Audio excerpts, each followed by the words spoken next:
Anyway, we are slightly strapped for time. Yeah, so we have like 50 minutes. we should probably Get this pick up where we left off a few minutes ago. So yes, you've just finished the sorting ceremony, and the Professor Scott brings up, magically waves a hand and conjures from midair a scroll which she reads out your names and the houses that you are sorted into, and you sort of split off and go to the corresponding teachers. They descend down the stairs and stand in the hollow with you and sort of form a group around them. Those of you who were sorted into Griffin House, Professor Fawkes sort of Wait, nimbly. Professor Fawkes? Professor Fawkes? Yes. Ah! He sort of nimbly sort of shuffles his way over the, sort of jumps his way over the balustrade and sort of flaps down and lands in front of you and sort of shakes your hand with sort of feathery fingers. As you sort of pull away from his hand, you notice that like some of the fingers are like, some of the fluff has come off and just like sticking to your hand. His fingers have come off? No, just a fluff. Come off. Hello, my name is Professor Fawkes. I'm the elemental teacher. I'm also the head of house for Griffin. It's a pleasure to meet you all. You all displayed extraordinary teamwork. He shakes all of your hands. Then next we have Professor Scott descends at last from the... Is there anyone I might recognise from a train or anything who's also in Raven House? Or? You only met 3 people on the train. Oh yeah, the 2 girls with the... the dragon? Fred. The With fairy Fred. dragon, yeah, with Fred. They're also an elbow. Yes, let's call them Emily and Clarissa. So I might like hang out with Emily and Clarissa or whatever, and then Yeah, they sort of they see you and they remember you and they're like, oh hey, and they shake your hands. You notice that the covered cage that Fred was in is looking slightly battered, having been in a carriage that was knocked over. Yeah, and Professor Scott comes down and sort of greets all of you. Oh, hello! You displayed incredible intelligence and quick thinking in that battle. I was impressed by the way that you taught the others what to do. Oh, you said this to me specifically? Oh no, she's saying this to the general crowd. She shakes your hands. And well, Professor Dr. Walker is off greeting the bullets. He shakes Drew's hand. He shakes Eeyore, thank you. He shakes Eeyore's hand. Kelvin, thank you. I can remember the real name. I am remembering the real name. He shakes Kelvin's hand and comes down. Oh, nice to meet you, Mr. Forest Man. And he shakes his hand. And then finally, you are approached by the stony-faced Dr. Stone. And now you're closer, you can see that his... you said Professor Stone earlier. Professor Stone, Professor Doctor... Doesn't really matter. Professor Dr. Stone, he approaches, you can see that the skull is like, it's completely clean. Like you'd see a skull in like a museum or something, like it's sort of pristine. There's not like bits of flesh or anything hanging onto it. It's quite sort of elegant. And he comes over and shakes your hand, and in a completely emotionless voice says, you displayed cunning. I saw what you tried to do with the sneaking. It's a shame it didn't pay off. And he sort of moves on. As you shook his hand, you could feel all of the individual bones sort of moving underneath you. Yes, so you're met by all of your heads of house, and then you're escorted up to the feast. Yes, so you're sort of walking through the grounds. You spot Ogrod, who's having a conversation with some of the horses as you pass. They sort of look over and give a wave. How does the horse give a wave? So it raises one trotter. And you pass them and you head up to the great front door, the great archway that leads into the main hall of the castle. And you step through, and there are 4 huge tapestries, each one depicting the house animals. So there's a great owl bear sort of flying down, descending on some prey. There is a griffin sort of standing, sort of like the American eagle pose, sort of standing quite splendid. There is a boulet sort of bursting out of the ground in the middle of a forest. And then lastly, there is the other one, basilisk. There's a basilisk you now see for the first time what a basilisk actually looks like. It's like a many-legged sort of like centipede, but not insecty. And it's sort of leaning around the wall, surrounded by like stone statues of sort of knights and adventurers and that sort of thing.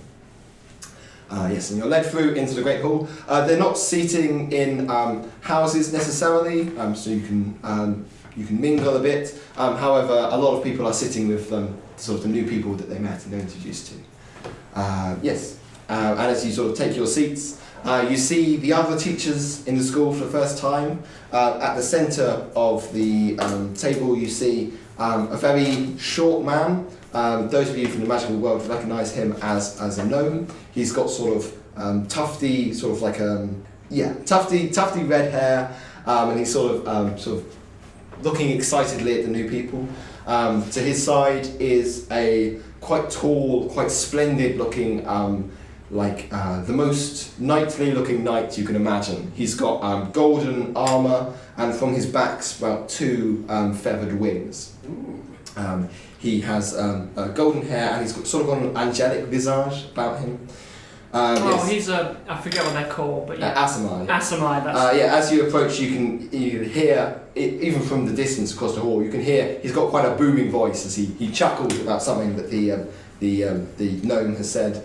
Then you recognise also at the table the heads of house, as well as the other man from the balcony.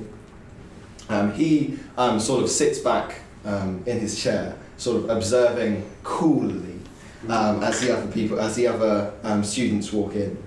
Then there are other teachers. You recognise Professor Blake from the station. He's talking to an attractive-looking, quite elegant woman who has sort of cascading blonde hair. Then other notable people at the table. There's a dwarf who is clad entirely in plate mail. You can only tell that he's a dwarf by the fact that he's quite short, but even at this feast he has like a visor down. Then there is a nervous looking purple-skinned man with two sort of like ram's horns curving down the side of his head. He's sat at the end of the table with what appears to be some notes or some marking or something which he is doing despite the festivities around him. And at the far end of the table, opposed to him, in the corner is a woman with a veil covering her face. Those are the teachers. Better not be another skeleton. Right, so yes, you take your seats and the feast. I have a thing to say. You take your seats. Are you sort of sitting together, or are you? I'm going to go and find Freya because we said we were going to sit together for the feast. Oh, that's nice. I budge up. I'm going to go sit with other people in my house. So you're greeted by. You'll probably be you sit at a table and you're greeted by a taller boy who seems to be maybe a prefect or something. He's a bit sort of smarter than the rest. He greets you. He's like, hello, old chap. Good to see you. Glad to see you've joined the Griffin House. Charmed, I'm sure. Yes, thank you. I'm Peter. I'm the prefect. If you have any problems, if you have any difficulties, feel free to come and talk to me. I'm your representative among the teachers. What did you say your name was? Peter. Surname? Ferret. Peter Ferret. Peter Ferret. I remember that. So will I, definitely. So you greet him and he sits down next to you and he seems quite friendly. He introduces you to his friends. I won't tell you all of their names because you just forget them, right? But yeah, you do know their names in character. And he strikes up a bit of conversation. He explains, he points out some of the teachers. He points out the angelic looking teacher and says, that's Lord Farson. He's a half angel. Yeah, impressive, right? He teaches planar studies in the later years. Somewhat. Yeah. Somewhat impressive. Somewhat impressive. Where were you going to sit? I think. Oh, so there were Clarice and Emily, was it? Yeah. So I suppose because they met the others on the train as well. So I might get them maybe and then sit with sort of. If you guys don't, should we like form like a group like we're on a train or? Yeah. Yeah, okay. Alright, cool. Yes, I'll take Clarissa and Emily and we'll all have a big group sit down. Okay, yeah. They appreciate being included. Just a question. Are we all in the same area, so do I know what they know? Does my character know what you just told? Did you hear Peter? Yes. I'm sure. you can- you'll hear stuff. Yeah, for the most part, if you'd like to, if like I'm talking to one person and your character isn't doing anything else, then it's usually okay if you sort of step in and be like, oh yes, and I'm also here. I'm also here. Yeah, like if it's somebody's like personal quest or like private moment, maybe like don't butt in. But for the most part, you can just be like, oh yes, I'm also here, that sort of thing. Okay. So you can be there as well if you'd like. So it's the sort of seating plan.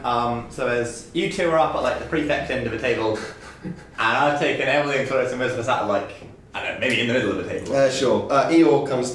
Kelvin comes down and sits with you as well. Hello, Hi Eeyore. guys. Hello, Eeyore. I'll sit Hey, there. you want to sit next to me? My name's not Eeyore. I'm sorry, We all grow to Calvin. love the nickname eventually. So Calvin, this would you- Eeyore, who is Eeyore? A brave and noble forest creature. Like an elk. Sure, why not? Oh, I quite like elk. Yeah, you see. It's a compliment. Yeah, so you sit down with Emily, Clarissa, and Kelvin. At the far end of the table, you recognise the other boy with the torch who helped you sort of rally up the trolls at the end.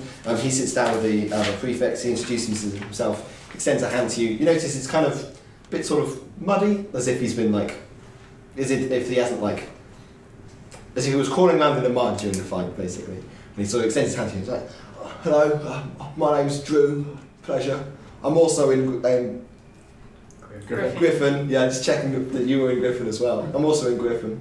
He extends his hand. Is the feast going to start soon? Oh, I think so, yeah. I think they usually give a talk. People are still coming in. Do you know it's good manners to wash your hands before eating? Oh, right, yeah. He sort of rubs his hands. We're somewhere else, aren't we? Yeah. So this does make me think. Do we wash our hands? Before I eat, press the digit. There are little like bowls of alarm. I create. alarm. That could be a magic item, a bowl of alarm. I don't know what it would do, but... I don't know, but I'd certainly be alarmed if I ate it. Yeah, so there are little sort of bowls of water that you can wash your hands in at the table. Okay.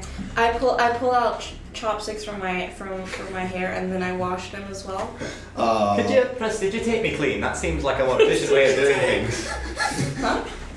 I can. Yeah, sure, thank you very much. You notice a lot of the other students are just waving their hands to clean them. I'm using the water. I need no help. I need no help to wash myself. Thanks. Yeah, you wash your hands in the water and it's quite clean, Yeah. and then Drew washes his hands in the water and it's just I dip one finger in the water and it seems to cleanse. sort of flows over you. Yeah. Whew. So once everyone's taken their places, there's a bit of a hush falling across. There's a little tink tink tink of a fork hitting a glass from a high table, and then the gnome stands up on his chair, barely visible off the top of the table, and calls out and says, Very slowly. "This is how gnomes do." Anyway, welcome, students, old and new. I hope your summers were filled with the mundane and the technological wonders we cannot offer here at the Warthog Academy, and now your return to the fantastical life is being pleasant. I am Professor Funderrum. I am the head teacher of the Warthog Academy, and it is my great pleasure to welcome all of you, old and new. It is my delight also to welcome Professor Ketador to our staff. He gestures towards the purple-skinned man, who is a tiefling for D&D terms, at the far end of the table. Is this the fellow who was smoking in the ceremony? No, that was a different person. This is the fella who was doing the marking. Yes. He looks up from his mark and sort of shuffles in and puts it away. Professor Kettledore, following the disappearance of our previous Master of Rituals, Dr. Gentles, last year. As a reminder to all students, we are still looking for signs as to the good doctor's whereabouts, and should any of his limbs be recovered from the grounds, they should be brought to the medical ward at once. Anyway, it's also a great pleasure to welcome back Professor Fawkes, who will be returning to his old post as elemental tutor and head of House Griffin following his voyages to the Far East. We're glad to have you back, Professor, and I'm sure many of your classes will enjoy a tale of adventures around the Great Chasm. Chasm? Ooh. It's a sort of gentle clapping. What's a chasm? It's like a giant hole in the ground. Yeah, big hole in the ground. I just have a few announcements, and then you can commence devouring this delicious feast. First off, I remind students that the sea around the castle is still arctic, no matter how inviting it may appear, and that swimming is advised against further out than a few hundred meters from the shore. On that note, I would also recommend that you remain inside the magical habitat that surrounds the castle, as things can get pretty chilly out in the Arctic tundra. Tryouts for aerial polo and the other sports open next week, and all students are encouraged to find something to participate in. Aerial polo. Aerial polo. That's nice. Though our new students should know that first years tend not to get onto the team on their first try. And finally, the third floor of the drum tower is out of bounds to all those who don't wish to suffer a most painful death. And those of you who are thinking of going inside might do well to visit our counsellor first, as that's not really the sort of thing we tend to encourage here. But enough of ominous doom and gloom. Let us eat and be merry, for tomorrow the learning must begin. And there's a sort of round of applause. From the I'll clap. Quite loudly. he sort of, he takes a drink from his mug. As soon as he sits down, there is a sort of crackling on the plates in front of you, and various pieces of food, various meals begin sort of appearing in front of you and sort of changing. So first it'll be sort of a roast dinner, and then it'll be sort of like poached salmon or something like that. And you see it's like a sushi buffet as it's going round. Basically, and you see other students just sort of, when they see something, they're like just sort of tapping their plates, and the food stops changing, and then they can eat it. So, do any of you have favourite meals? Yes. I think Alfred likes waffles. Do they do waffles? Yeah, you keep waiting. You have to wait quite a long time before you get to like breakfast food. But yeah, and eventually a big pile of waffles appears. And you, no, stop my waffles. I'm gonna go for, I don't know, salmon. That's what I fancy. Salmon. I look sadly at the salmon and then carry on looking at my plate. Nibnabs on the menu. I think you'd have to wait a couple of days before Narango's got nip-naps with him anyway, so Yeah. They're a bit of a niche food. Not many people would know of the nip-naps. I'm presuming most of the food I eat is weird. I go with a strong sort of hearty meaty meal. Whatever, like a roast dinner, I guess. Do they also provide Western utensils Yeah, they're cool? there are knives and forks and things. I'm assuming that they're not going to have Chinese food, so I just. There's a wide variety of food. No. I feel like my character looks at her chopsticks, puts it back in her hair, and then eats a Western meal because she's still trying to find out her identity. No, that's fair enough. Yeah. As you're eating, you do notice somebody a bit further down the table is sort of waiting, and then they see sort of a bowl of noodles. Oh, ramen. So they have they get. He's trying not to be ramen. culturally insensitive. Oh, ramen. Ramen, yeah. Yeah. Yeah, and they see one of those and they sort of grab it and they tuck into it. So they do cater to all cultures, even if they are trying very hard to be offensive. A Russian student. What's A nice brimming bowl of borscht. what is a very, very typical British food type of thing? sausage and mashed chips. Yeah. Pie and chips, go with pie and chips. Pie and chips. Pie and Anything that ends with and chips. Yeah, basically. And chips. Chips and chips. Chips and chips, yeah. I wait for a I'm while so and then I hungry. just see a simple bowl of pea soup Aww. and a fuck ton of bread. Pea soup and bread. Can I see her from my point of view? Oh yeah? Just you veggie. No, I don't eat fish, but I'm not veggie, no. Okay. Do you want some chips? Sure, because Fish are friends, not food. Yeah, you tuck into your delicious feast. You do. Those of you who are sat with Emily and Clarissa, they keep sort of taking food off their plate and sort of putting it under the table, and you can hear sort of appreciative sort of squeaking sounds from Fred. I offer Appreciative Marengo some nods. bread to put his salmon on. I'll speak down to Fred and I'll say in Sylvan, how did you handle the fight back there? Were you okay? I can't remember his voice. Oh, I was very scared. I tried to hide. The girls, they were very good. They looked after me to a certain extent. To a certain extent? Well, they did leave me in my cage in a carriage. Then got thrown over. Oh dear. Other than that, I remember that I've got jelly babies and give the rest of them to Fred. Oh, he hates didn't you. like the jelly He babies. didn't like the jelly. He didn't like the green ones. Weren't they all green that you had left? They Well, I were- found another pack. Excellent. You take out another packet and he takes them. He sort of gingerly bites the head off another jelly baby. And there's another hiccup of sort of, this time sort of red smoke that sort of trails underneath the table. Sort of hands them back. No, don't like. Got any, those nip-naps? I'll just check. Marengo, you got any more of those nip-naps? There's more food up here. Why don't we just give him like anything he wants? I think he's got to stay. I stole your accent. I think he's got to stay hidden.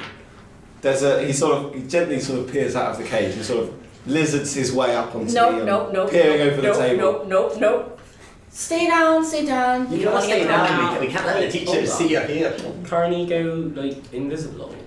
Oh, that's true. He disappears, and then there's a sort of like sort of claw marks appear in the tablecloth, and sort of shape moves onto the table, and you just notice like the bowl of water that you've been washing your hands in is just like gently being lapped up. Ah. That you were just washing your hand. That Drew was just washing his hands in. Hey, he's not fussy. It's just mud. yeah. Flavour. That's fine. I'm sure. Amazing filter system, I guess. Okay, this camera is out of battery. Damn. I have a spare. Yay. Yeah, I suppose we should finish the feast. Ah shit. Yeah, I think we should finish. I don't know why I'm saying this line in character, but yeah, we should finish the feast and then we should. There's not much else. I was gonna say it's just a lot of talking, isn't Yeah, it? basically. Right. Oh, hang on. How, the teacher is sat on another table. Yeah, they've got that high table. Like Yeah. think of Hogwarts. Like I assume it looks very similar to that. I don't know if I should approach the smirking guy and check on him. Or if I should. I want to keep. There are people moving between tables. It's not quite sort of regimented. I think, can I approach the smirking man? I'll say to you guys, I'll be right back a second. I've got a question. The guy who was in one of our suit, professors. who did the illusion. That's Yeah. the one. I'll say. So I'll pop my books down on the table and I'll sort of trot up over to him. Oh, should I keep carrying on or should I wait for the cameras up? The camera that's on you is going. Oh, perfect. You're good. So I'll speak to this professor and I'll say, excuse me. You're the one who made the trolls for the entrance exam, aren't you? Are they recording you? Yes. Hello. But not me. So I will. I'll be fine, I'm sure. He'll reply when you step into shop. Excuse me, are you the one who conjured up the trolls for the entrance exam? Ah, yes. Yes, indeed. I am the professor of illusions here at the Warthog Academy. Are you particularly interested in illusions, my boy? Sorry, is that one of the first year subjects? Yes. I'll say, well, yes, they were very impressive. I mean, I'm yet to cast a spell myself, but from my notes and what I looked through, those were very believable trolls. Oh, well, thank you. I have spent many a year perfecting the perfect illusion, even tangible in some ways. It is my speciality. He waves his hand, and as he says speciality, the words speciality appears in sort of rainbow of colours. In cursive. Yeah. I'm trying to think of My name is Dant. Dance. Yes. Alfred, I'll say. I'll also Shake your hand. Professor Dant. Authority of classes. Yes. I think you will possibly see me tomorrow in the classes. See you tomorrow. Or over the course of the next week. I don't exactly know your timetable, but you get the general idea. Yes. He shakes your hand. Next to him, the dwarf in armour sort of leans over with a clanking, clattering sound. So, you're interested in magic, are you? Are you also interested in how to keep yourself safe? I suppose Yes, who isn't? I'll say. What? Oh yes, I'm a wizard. Bashes his hand on his chest to leave sort of like clattering dead Are you marks. for attack or defense? I'm a defense I thought you were wizard. at the table still. Oh yes, you are. Oh, okay. You could have gone up as well if you wanted. Yes. I am the professor of defensive magic here at the Warthog Academy. Why do you need all that armour then if you're the professor of defensive magic? You know, you can never be too careful. All of these squishy wizards walking around, Walking around with their alarms. waving their alarms. All of these squishy wizards walking around, not caring to protect themselves with anything other than their spells. They do not know the bite of a sword or the pierce of an arrow. Or the punch of a troll, I'll say. And I'll Oh, sort of the turn punch you. of a troll. Professor Darn's a bit of a glare. Yeah, he also looks at Professor Dunn. Nobody was hurt, right? One of the people I forgot to mention, who is also at the table, who is sort of maybe next to them, is a young, maybe sort of late 20s, early 30s woman in sort of white, like clerical robes, sort of like priest's garb, sort of thing. She has a crescent moon over her lapel, a silver moon, and she comes over and says, "You don't need to worry, okay? I'm Mistress Sam. I'm the healer here at the Warthog Academy, and I will make sure that no harm ever befalls you students. Well, I will fix any of the harm that befalls you students." Can I run up to her because she looks very interesting to my character? Okay, yes, you sort of jog up to the table. She smiles. Hello. Hello. Is healing an elective for first years? Oh well, so I will. You are a cleric too, I believe. Yes. So I will be teaching you the ways of a cleric in sort of special out of timetable lessons, and then in later years, as you progress up to school, you have the opportunity to study healing as a full subject. Allow me to consult my list of subjects. Yes, in second year, third year, you will get the choice to choose healing. Thank you. So, is there any spells that specifically treat burn wounds or no? Yeah. So she gives you a quick explanation. She sort of sits down with you and she sort of talks about the different ways of magic, of restoration magic. So there are like three tiers. There's like lesser restoration and greater restoration, and then there's like resurrection magic, which can bring somebody back from the dead. Lesser restoration can probably deal with like low level burns, and then if there was somebody who was like really badly burned, they probably need greater restoration. So it's not what type of damage they've done, but how much damage. Yeah, how badly the damage is. Okay, thank you. I think I'll thank Professor Danton, the dwarven guy, for their time, and then I'll return to my table. Okay. As Freya, as you're eating your soup, there's a sort of fluttering from behind you, and a large black bird, a raven or a crow perhaps, lands on the table next to you and sort of caws at you. Hello. And then sort of eyes your bread, I chuck it a piece of bread. catches the raven. I then cast Speak to Animals. Okay. Yes, you sort of like mutter, "Speak with animals," and you can understand it saying, "More bread, more bread, Yeah, go more for it. bread." Pecks a bit of your bread. Nevermore likes bread. Bread. Pecks at the bread. Bread. I like your name. Thank you. Nevermore likes Nevermore's name. Picks at the bread. Do you want anything for your mates or? No mates. No mates. Aww. Just Nevermore. I'll be your friend. Oh, Nevermore like friend. Nevermore only have one friend. Aww. He like you, but old. Peck, peck, peck. Animals are only really capable of expressing fairly simple ideas. That's fine. As you're sort of befriending Nevermore, the raven, there's a sort of thud, another thud, as a sort of slightly hunched man comes over to you. He has quite long, greasy hair, and his casting focus is a staff, which is quite long and sort of warped at the end, sort of like a gnarled branch. Sort of comes over to you. So, you've met my bird, have you? Yeah, I gave him some bread. Well, I don't want to give him too much bread, he'll be sick. How are Nevermore? He holds out his hand, and the raven sort of like, oh, nice meeting you, sort of flutters to his hand. Bye. Right. And he looks around, so much mess. Why is it my job to clean it up? Stops around. Sort of shuffling like where people have like spilled food or like made a mess, he sort of like knocks it away or cleans it up as he passes. Seems to be quite annoyed by the situation. React at all to Drew's like war zone bowl? Yeah, as he passes through, he just looks at him. Oh, I can see we're not going to get on there. There's always one. One of the older students who sat at your table looks at you. Oh, don't mind him. That's Warden. He's the caretaker. He hates everyone. I got that. Even his raven. Especially his raven. Oh. Can Oh, what's happening with Fred the Dragon? One second. What were you going to say? I conjure a spell? What would you like to conjure? Thaumaturgy? Thaumaturgy.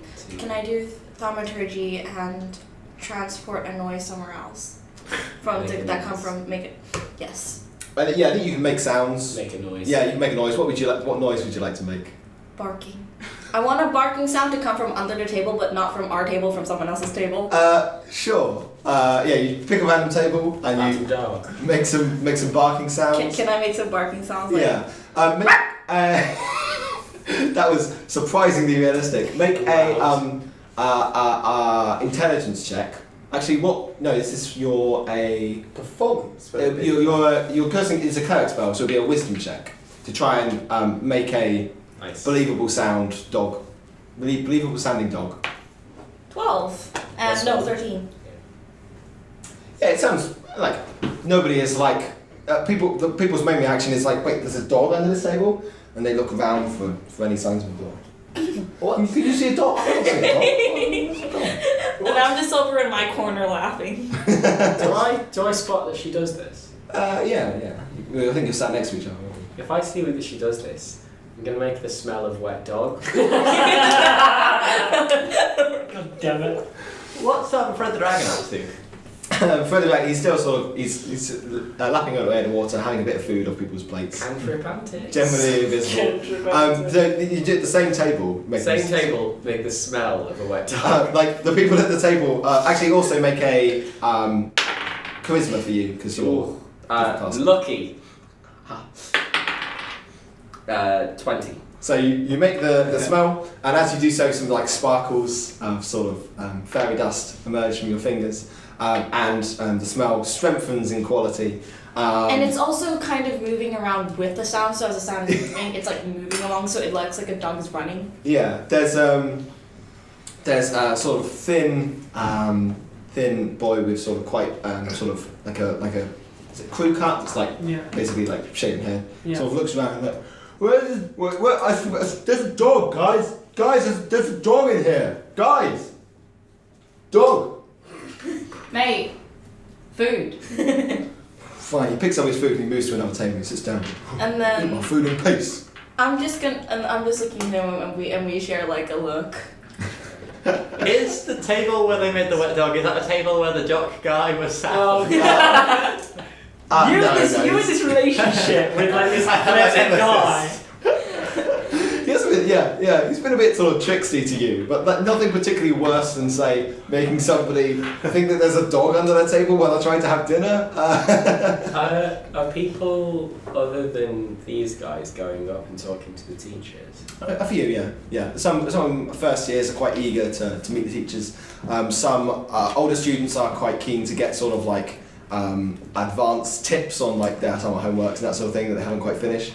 I approach my head of house. Okay, that's Dr. Stone. Yes, he looks down at you emotionless. He's not eating food. He's just sat with his hands crossed, looking at the hall. Hello. Hello. I was just wondering where the Basilisk dormitory is. Basilisk dormitory is in the dungeons below this hall. Of course it is. Of course. It's got quite a nice view. They still have windows in the dungeons because the castle's on a hill, so the dungeons have windows.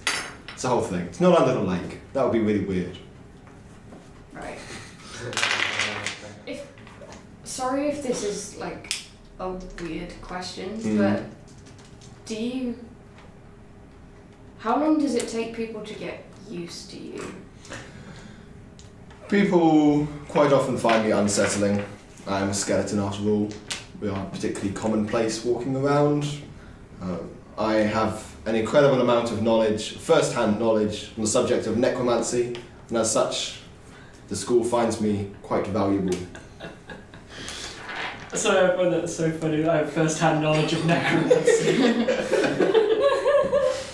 Yes, you of course won't be studying necromancy until your third year if you choose to take it, but I do teach the alchemistry lessons in first year, so I will still be seeing you around.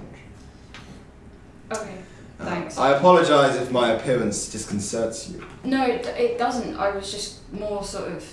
It must get lonely sometimes. He stops. For a second he's looking at you sort of like his head's tilted, as if he's trying to get a read on you. Right? He's wondering why you're in Basilisk House. Quite. Oh. Sorry, I'll bye. It was a pleasure to meet you. What was your name, child? Freya. Freya. Thank you, Freya. I go back to my table. So, Feeling slightly weird. Just a question. Are we allowed to take electives that are not obvious to our houses? Like, if I wanted to take necromancy, I mean, obviously you can't this year, but you know. yeah. So all of the options are open to everyone. Everyone has the same options regardless of what house you're in. Yeah. But you can't take necromancy because that's third year. Yeah, it's just too complicated for first years to understand. I'm going to go over to the purple-skinned. The tiefling. Yeah. He's just having like a ham sandwich while playing. You're right. Well, hello. My name's Professor Ketidor. Hi, I'm Marengo. Marengo's Sweetgrass. Oh, pleasure. I'm the teacher of rituals and other long-casting magics. I heard when you were introduced. Oh yes, of course. Sorry. My family, we do a lot of rituals. Rituals is what we like. And I was wondering, because I mean it's a bit weird and different coming to a strange place like this with all your strange, weird, niche magic. I was just wondering if there'd be something nice and familiar in your lessons. Familiar. So you study the your family. They practice what sort of magic? Well, when I was a wee one, we went out into the field and we sat and we platted the flowers and we painted the sigils and we spoke to the unicorn and I made my bond and now I can do magic, same as normal people. Oh, see, I never met a unicorn. I never went out in the field and well, I don't have a unicorn friend. I've never met a unicorn, in fact. Oh, all right. But I believe, are you from the Sweetgrass family? Yes. Yes, I think I have. I met a Sweetgrass, perhaps one of your relatives, who also had a unicorn companion. Was it Cousin Tony? Because Cousin Tony's a bit leery. Yes, he was a traveller through these lands. Ah, yes. Cousin Tony. Myself and my family, we encounter many strange folk on our travels, though I suppose we'll see less of that now we're settled down here. So your whole family lives here now? Oh yes, well I didn't want to leave them behind. The world is quite a wild place for tieflings. Not many people like us. We have a bit of a bad reputation. Why? Well, in a tiefling's ancestry, we have one or two relatives who are a bit devilish, bit sort of devilish. Maybe they're devils. I have an ancestor who's a devil. We don't like to talk about him. Oh, I don't. Oh, that sounds. I understand that. So, I understand that. so people are mean to you because you got one dodgy relative. Well, yes. Well, lots of dodgy relatives, but all stemming from one of them. Yes. Sir, don't let that get you down. We've all got, like, one. Like, my Uncle Barry, he makes terrible elderflower wine. It's disgusting. You'd think, oh, can't go wrong with that, simple recipe, but no, he manages it. We have to disguise the taste with magic just to bear it.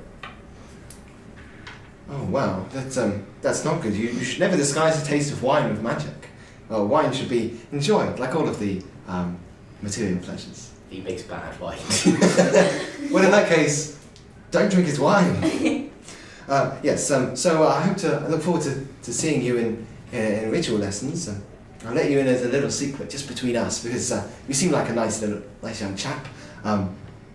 First thing we're going to be doing, we're going to be summoning familiars. Oh, that'd be fun. Yeah, so a little animal companion to be your friend.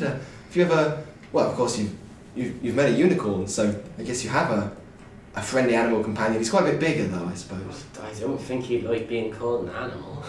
Oh, I'm so sorry. He looks around as if trying to spot an invisible unicorn. Give him my apologies. Having finished my meal, I stand up and I go over to the headmaster. Hello! Hello. I was curious, what subject do you teach? Oh, I'm not a teacher. I just run the school. I think I'd be far too busy to teach. My mistake then. I assumed that... I'm a wise advisor, and I give counsel to many of the nearby kingdoms, you see. He seems just slightly tipsy. Skilled in diplomacy then? Oh, yes, very skilled in diplomacy. They say, that Professor Fondlegum, he's the greatest wizard of an age, they do. He sort of chinks a glass. And Professor Scott next to him. All right, calm down there, lad. I take it you're well respected then? Oh, yes, very well respected. So, and I recognise you. Are you a twisp? Are you a twisp? Yes. Ah, I think I knew your father. Your father who is called... Ellicott. Ellicott Twisp. With Twist. two L's and two T's. Thank you. Many do. Many do know my father. Yes, he's done a lot of good work. I think I have one of his instruments here. He sort of pulls out a weird sort of clicking magical device, which sort of whirs and turns and emits little sparks. I'm not entirely sure what it does, but it's very useful. He puts it back in his robes. Well, it's a pleasure to meet you, sir. Ah, yes, likewise. I look forward to conversing with you in the future. Yes, well, I hope that you don't get sent to my office. Better not be bad. Indeed. He sort of sits back in his chair. Woo, slightly dizzy. Professor Scott says, I'm sorry about him. He's not usually like this, you know. He always enjoys the start of term feast a little too much. It's quite alright. How about you, Professor? Oh, I teach transfiguration. And also arcanism, the study of the manipulation of magic into creating new spells. Of course, that's only for later years. You won't start that until third, I believe. Obviously. Obviously. Is it all the third year? Most of them you pick at third year. I look at my goblet waiting for it to be hot chocolate. So flickers, orange juice, apple juice, pineapple juice, hot chocolate, grab it. Is it okay if I'm actually, the reason why I seem to interject a lot is because I'm running around and just sort of, not kind of sneaking but failing, and I'm hearing bits of conversation everywhere. Oh yeah, quite that. You're sort of like drifting around. Mm-hmm. Yep. Okay, so should we wrap up? Yeah. Cool. So towards the end of the night, the feast is sort of dying down, and your heads of houses come and sort of gesture for the first years and the other students to follow them to your dormitories. and you head off to your dormitories. The griffins have a tower above the entrance hall. The owlbears have they stay in the bottom of the astronomy tower, so like halfway up the astronomy tower, and the basilisks are in the basement underneath the great hall, and the bullets have a sort of like summer camp, like houses in the woods, basically. Yes. Just before we leave the Great Hall thing to the thing, can I roll a perception check on you being blue? Yeah, I guess so. Sort of like you're quite. The lighting is much better than it Can was. I roll a in the stealth check?